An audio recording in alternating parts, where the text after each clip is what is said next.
Antares rocket getting off the launch pad and then bursting into flames. Bill Mich, you are there on the ground.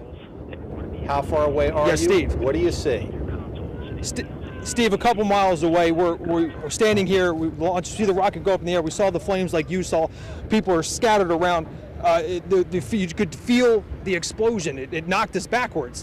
Steve and Alice, we spoke with the senior warden of St. Paul's this morning, who told us the congregation had a very emotional service this past Sunday.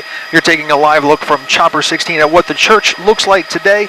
There is hardly anything left of that church. The suspect is in those videos, and now not only is he in those videos, he also posted pictures of himself to his Facebook and to his Instagram account of him holding a gun, pointing it directly at the camera. It has been a very, very, very long time coming here in Baltimore, but for the first time since 1997, the Baltimore Orioles are on top of the American League East Division.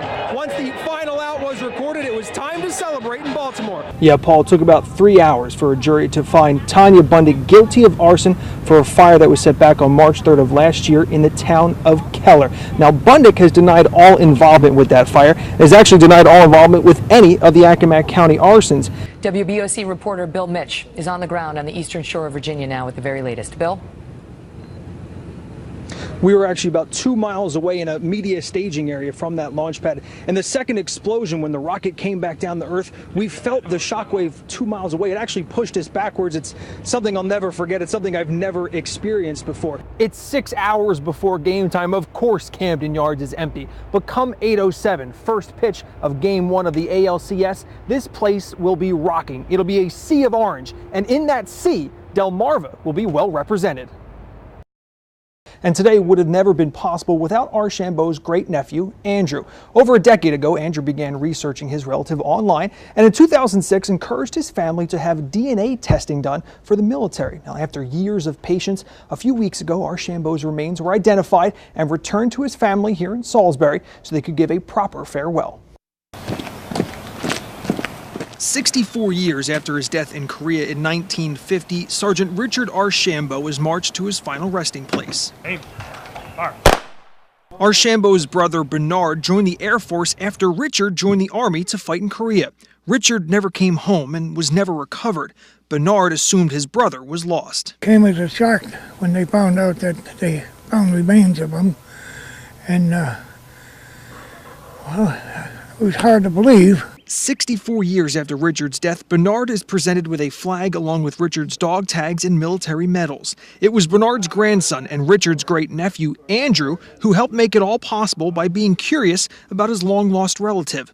Andrew began researching his great-uncle and encouraged his family to give the military DNA samples to help possibly identify Richard Archambault's remains. It took years before Andrew and his family received the phone call they were all hoping for, the phone call that made the funeral finally possible. It was absolutely incredible. Just to think that he's finally here. It's unbelievable, you know? Bernard says he may not have seen his brother in more than 6 decades, but he always saw Richard as a hero. But he's always in my heart.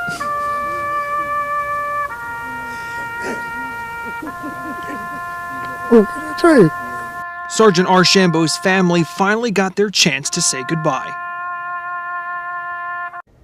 Sergeant Richard Archambault was buried in Wycomico Memorial Park in Salisbury, right next to his oldest brother, Roland. Steve, among them is a congregation that has called this church home for nearly 2.5 centuries. Now today, that congregation is down to less than 24 people. But just 3 weeks ago, a Korean congregation started sharing this space. But as you can clearly see, they are also without a place of worship.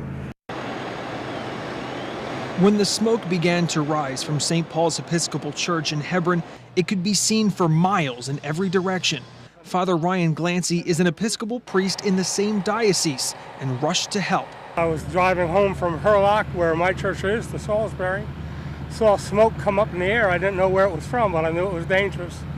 Called 911, got here, and saw it was this church. From Chopper 16, you can see despite the best efforts of firefighters on the ground, the church could not be saved. You can see crews spraying water onto the old church while smoke billows into the sky. Church leaders at St. Paul's say the timing of the fire couldn't be worse. We just put new shutters on it, new roof, new electricity to keep this kind of thing from happening, because we had old knob and tube wiring in there that rats were eating. And so we've done some good things. So to me, this is unbelievable. Over 240 years of history erased today in Hebron in just a matter of minutes. Now, the fire also caused a bit of a traffic nightmare on Route 50 westbound for a few hours. Fire trucks spilled out into the road, forcing drivers to turn back around and head back eastbound. Now, the State Fire Marshal's office is trying to work and determine a cause of this fire, but have estimated the damage at about $500,000. Live in Wycomico County, I'm Bill Mich for WBOC News here in Hebron. The launch pad itself, where the rocket sits prior to liftoff, is not in bad shape. It suffered normal launch wear and tear. It's all around it where you can see the damage caused by the explosion. A nearby building suffered major damage, scorching on the water tower and light poles, and a giant crater left by the rocket as it crashed back to Earth. Virginia Senator Tim Kaine was on hand Wednesday to see the damage up close. There's obviously a cost to repair.